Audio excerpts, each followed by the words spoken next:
नमस्कार दोस्तों, स्वागत है आपका A to Z स्टोरीज अद्भुत ऑफिशियल पर। साधु संत फकीर गुरु रहबरों की सदा ही जय जयकार।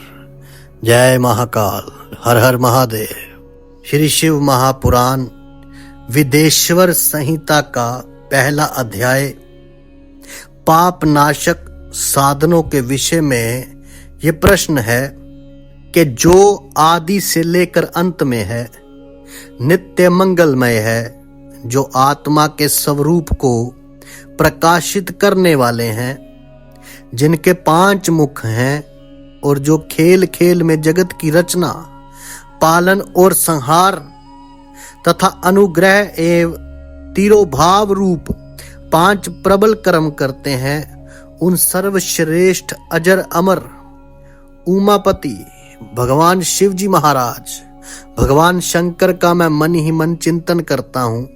व्यास जी कहते हैं, धर्म का महान क्षेत्र जहाँ गंगा यमुना का संगम है, उस पुण्यमय प्रयाग जो ब्रह्मलोक का मार्ग है, वहाँ एक बार महातेजस्वी महाभाग महात्मा मुनियों ने विशाल यज्ञ का आयोजन किया।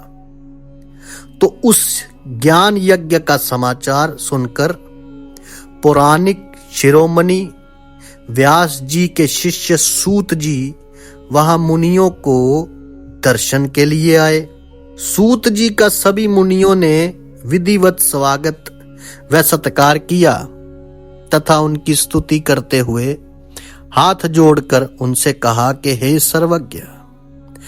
सर्वज्ञ विद्वान रोमहर्षण जी, आप बड़े भाग्यशाली हैं। आपने स्वयं व्यास जी के मुख से पुराण विद्या प्राप्त की है। आप आश्चर्य स्वरूप कथाओं का भंडार है। आप भूत भविष्य और वर्तमान के ज्ञाता हैं। हमारा सौभाग्य है कि आपके दर्शन हुए। आपका यहाँ आना निरर्थक नहीं हो सकता। आप कल्याणकारी हैं। उत्तम बुद्धि वाले सूत जी, यदि आपका अनुग्रह हो तो गोपनीय होने पर भी आप शुभाशुभ तत्व का वर्णन करें, जिससे हमारी तृप्ति नहीं होती और उसे सुनने की हमारी इच्छा जो है वे ऐसे ही रहती है। कृपा कर उस विषय का वर्णन करें कि घोर कलयुग आने पर मनुष्य पुण्य कर्म से दूर होकर दुराचार में फंस जाएंगे, दूसरों की बुराई करेंगे, पराई स्त्रियों के प्रति आसक्त होंगे, हिंसा करेंगे, मूर्ख, नास्तिक और पशु बुद्धि हो जाएंगे।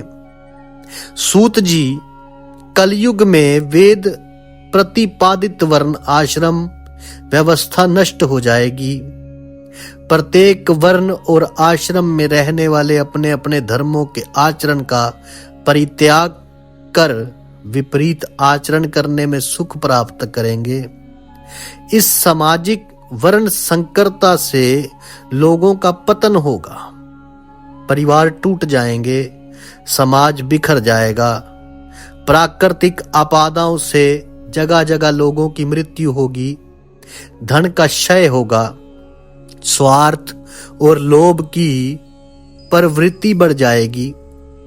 ब्राह्मण जो हैं वो लोभी हो जाएंगे और वेद बेचकर धन प्राप्त करेंगे। मद से मोहित होकर दूसरों को ठगेंगे, पूजा पाठ नहीं करेंगे और ब्रह्म ज्ञान से शून्य होंगे। क्षत्रिय अपने धर्म को त्याग कर कुसंगी, पापी और व्यभिचारी हो जाएंगे। शौर्यों से रहित हो वे शूद्रों जैसा व्यवहार करेंगे और काम के अधीन हो जाएंगे। वैश्या धर्म से विमुख होकर, संस्कार भ्रष्ट होकर कुमार्गी, धनोपार्जन परायण होकर नाप तोल में ध्यान लगाएंगे। धनोपार्जन कहा जाता है धन कमाने को और परायण कहा जाता है कूच करने को। तो धनोपार्जन परायण होकर नाप तोल में ध्यान लगाएंगे। शूद्र अपना धर्म कर्म छोड़कर अच्छी वेशभूषा से सुशोभित हो व्यर्थ घूमेंगे। वे कुटिल और ईर्ष्यालु होकर अपने धर्म के प्रतिकूल हो जाएंगे, कुकर्मी और वाद विवाद करने वाले होंगे। वे स्वयं को कुलीन मानकर सभी धर्मों और वर्णों में विवाह करेंगे। स्त्रियां सदाचार से विमुख हो जाएंगी। वे अपने पति का अपमान करेंगी और सास ससुर से लड़ेंगी। मालिन भोजन करेंगी। मलिन का अर्थ होता है मैला। मैला भोजन करेंगी। उनका शील स्वभाव बहुत बुरा होगा। सूत जी इस तरह जिनकी बुद्धि नष्ट हो गई है और जिन्होंने अपने धर्म का त्याग कर दिया है, ऐसे लोग लोक परलोक में उत्तम गति कैसे प्राप्त करेंगे?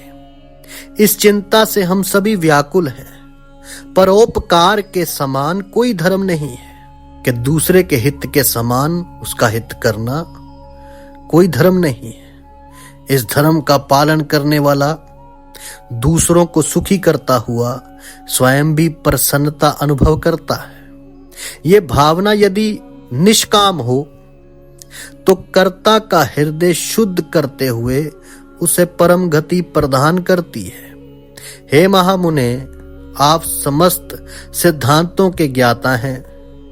कृपया करके कोई ऐसा उपाय बताइए जिससे इन सब के पापों का तत्काल नाश हो जाए। तो व्यास जी कहते हैं, उन श्रेष्ठ मुनियों की ये बात सुनकर सूत जी मन ही मन परम श्रेष्ठ भगवान शंकर का स्मरण करके उनसे इस प्रकार बोले। सूत जी कहते हैं, साधु महात्माओं, आपने बहुत अच्छी बात पूछी है। यह प्रश्न तीनों लोगों का हित करने वाला है। आप लोगों के स्नेह पूर्ण आग्रह पर गुरुदेव व्यास का स्मरण कर मैं समस्त पाप राशियों से उद्धार करने वाले शिव महापुराण की अमृत कथा का वर्णन कर रहा हूं। ये वेदांत यानी कि वेदों का अंत का सार सर्वस्व है। ये सर्व है, यही सार है, यही परलोक में परमार्थ को देने वाला है तथा दुष्टों का विनाश करने वाला है। इसमें भगवान महादेव शिव शंकर के उत्तम यश का वर्णन है। धर्म, अर्थ, काम और मोक्ष आदि पुरुषार्थों को देने वाला महापुराण अपने प्रभाव की दृष्टि से वृद्धि तथा विस्तार को प्राप्त हो रहा है। शिव महापुराण के अध्ययन से कलयुग के सभी पापों में लिप्त जीव उत्तम गति को प्राप्त होंगे। इसके उदय से ही कलयुग का उत्पात शांत हो जाएगा। शिव महापुराण को वेद तुल्य माना जाएगा। इसका प्रवचन सर्वप्रथम भगवान शिवजी महाराज ने ही किया था। इस पुराण के 12 खंड या भेद हैं। ये 12 संहिताएं हैं। विदेश्वर संहिता, रुद्र संहिता, विनायक संहिता, उमा संहिता, सहस्त्र कोटि रुद्र संहिता, एकादश रुद्र संहिता, कैलाश संहिता, शतरुद्र संहिता, कोटि रुद्र संहिता, मत्र संहिता, वायवीय संहिता तथा धर्म संहिता। विदेश्वर संहिता में 10,000 श्लोक हैं। रुद्र संहिता, विनायक संहिता, उमा संहिता और मत्र संहिता प्रत्येक में 8,000 श्लोक हैं। एकादश रुद्र संहिता में 13,000, कैलाश संहिता में 6,000, शतरुद्र संहिता में 3,000, कोटि रुद्र संहिता में 9,000, सहस्त्र कोटि रुद्र संहिता में 11,000, वायवीय संहिता में 4,000 तथा धर्म संहिता में 12,000 श्लोक हैं। मूल शिव महापुराण में कुल 1,00,000 श्लोक हैं, परंतु व्यास जी ने इसे 24,000 श्लोकों में संक्षिप्त कर दिया है। पुराणों की क्रम संख्या में शिव महापुराण का चौथा स्थान है, जिसमें 7 संहिताएं हैं। पूर्व काल में भगवान शिवजी महाराज ने 100 करोड़ श्लोकों का पुराण ग्रंथ ग्रंथित किया था। सृष्टि के आरंभ में निम्रित ये पुराण साहित्य अधिक विस्तृत था।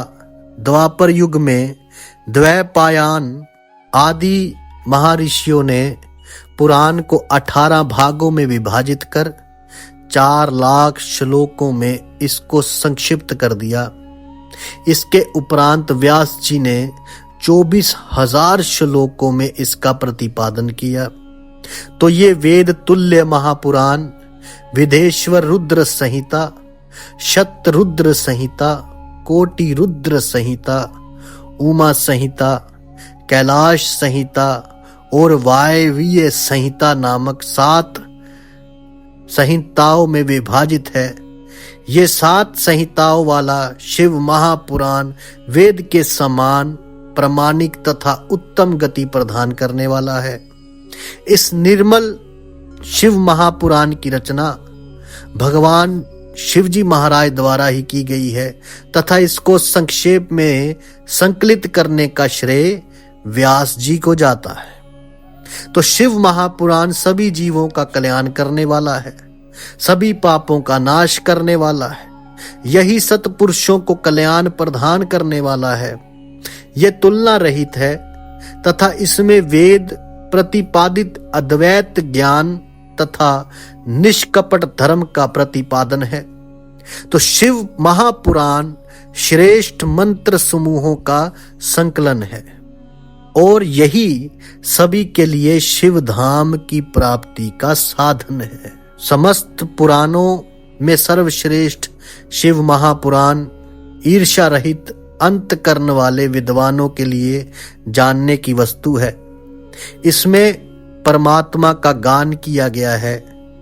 इस अमृतमय शिव महापुराण को आदर से पढ़ने और सुनने वाला मनुष्य भगवान शिवजी महाराज, महादेव, महाकाल, शंकर प्रभु का प्रिय होकर परम गति को प्राप्त कर लेता है।